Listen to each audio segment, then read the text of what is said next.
Students of CBSE board, बेटा अगर हम बात करें इस साल जो प्राइवेट कैंडिडेट्स अपीयर हुए हैं उनके रिगार्डिंग थोड़ा रिजल्ट देख रहे हैं, तो बेटा लास्ट ईयर रिजल्ट 12 मई को आया था, आप सब जानते हो। ठीक है, इस साल भी 12 मई सबके आसपास ही आएगा, 12-15 हो सकता है या 10 हो सकता है, ज्यादा डिफरेंट नहीं होगा। और रिजल्ट रेगुलर स्टूडेंट के साथ ही प्राइवेट कैंडिडेट का भी आता है। ठीक है, मार्कशीट सबसे पहले क्या होती है ना, प्राइवेट कैंडिडेट बेटा आप लोगों की मार्कशीट आएगी ऑनलाइन डिजी लॉकर पे। ठीक है, फिर उसकी हार्ड कॉपी रीजनल ऑफिस को भेजी जाती है और रीजनल ऑफिस से आपके घरों तक भी आती है। कई बार एग्जाम सेंटर से भी बच्चे मार्कशीट को पिकअप करते हैं।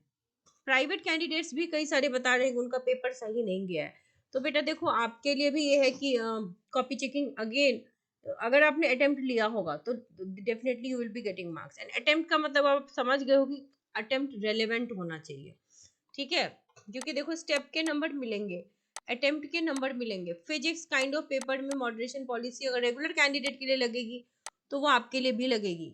ठीक है, केमिस्ट्री हो या मैथ्स हो या इवन बायोलॉजी हो, अगर पेपर एम्बिगुअस है, क्वेश्चन कंफ्यूजिंग है, तो वो सब आपके साथ भी होगा। सो वरी सब नहीं करो, लेट अस होप कि आप सबके रिजल्ट बहुत अच्छे आते हैं। और विथ टाइम अगर आपको लगता है कि आप पास हो जाओगे तो आगे आने वाले जो एंट्रेंस एग्जाम्स होंगे उनकी तैयारी करना आप शुरू कीजिए, क्योंकि फिर आपको एडमिशन भी लेना है, अपने कॉलेज की प्लानिंग करना शुरू करो, कौन से कॉलेज में जाना है, कहाँ जाना है, अब उनके बारे में इंफॉर्मेशन हासिल कीजिए। सो जो टाइम मिला है उसको यूटिलाइज कर लो। ठीक है, और अगर आपको सच में लग रहा है कि आपने 23 नंबर के पेपर में अगर 15-16 नंबर का नहीं लिखा है, ब्लैंक छोड़ दिया है, तो देन अगेन स्टार्ट प्रिपेयरिंग, क्योंकि अब आपका तीसरा कंपार्टमेंट एग्जाम 1 महीने बाद होगा। तो मेक श्योर कि इस बार आप उसको क्लियर करें। ठीक है, तो आइदर द वे, अगर इस बार क्लियर हो जाता है तो वेल एंड गुड, फिर आप एग्जाम में अगले कॉलेजेस में एडमिशन ले सकोगे। नहीं हो पाता है जस्ट इन केस, तो फिर तीसरा कंपार्टमेंट अब जल्दी से दो और उसको क्लियर करके आगे बढ़ जाओ। So for that you have to plan the college. तो टेंशन लेने से कोई फायदा नहीं है, मेहनत तो करनी पड़ेगी थोड़ी सी। अब कुछ आप सबके क्वेश्चंस देखूं, टोटल एमसीक्यू 20 मार्क्स के हैं जिसमें 6 रॉन्ग है, expecting 14, but can CBSE provide us bonus marks for overall paper presentation के बोनस मार्क्स नहीं मिलते। ठीक है, 20 मार्क्स का टोटल एमसीक्यू में, तो देखो बेटा जो लिखा है वही आंसर, उतने ही मार्क्स दिए जाते हैं। एमसीक्यू में अटेम्प्ट के नंबर नहीं होते। ठीक है, अगर कोई बच्चा पास नहीं कर पाता है तो वहां टीचर हेल्प कर सकते हैं। 75+ देखो, कॉपी चेकिंग में मॉडरेशन पॉलिसी लगने के बाद बहुत से बच्चों का 75+ जाएगा।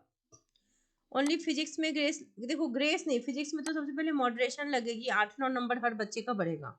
उसके बाद ग्रेस मार्क्स तो रिजल्ट बनने के टाइम में देखा जाता है ना, कि 5-6 नंबर से अगर बच्चा फेल हो रहा है तो उसको पास करा दे।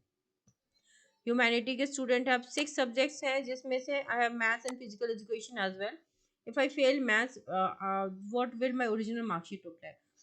मैथ्स फेल हो जाओगे तो मेन सब्जेक्ट आपका फिर फिजिकल एजुकेशन चला जाएगा 5 टॉप पेपर्स में से। Marks in physics is approximately 50।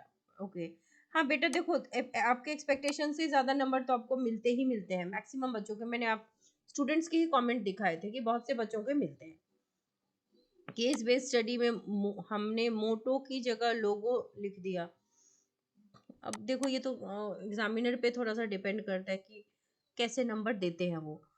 Copy checking अच्छी जा रही है, सो टेंशन मत लो, wish you all the very best.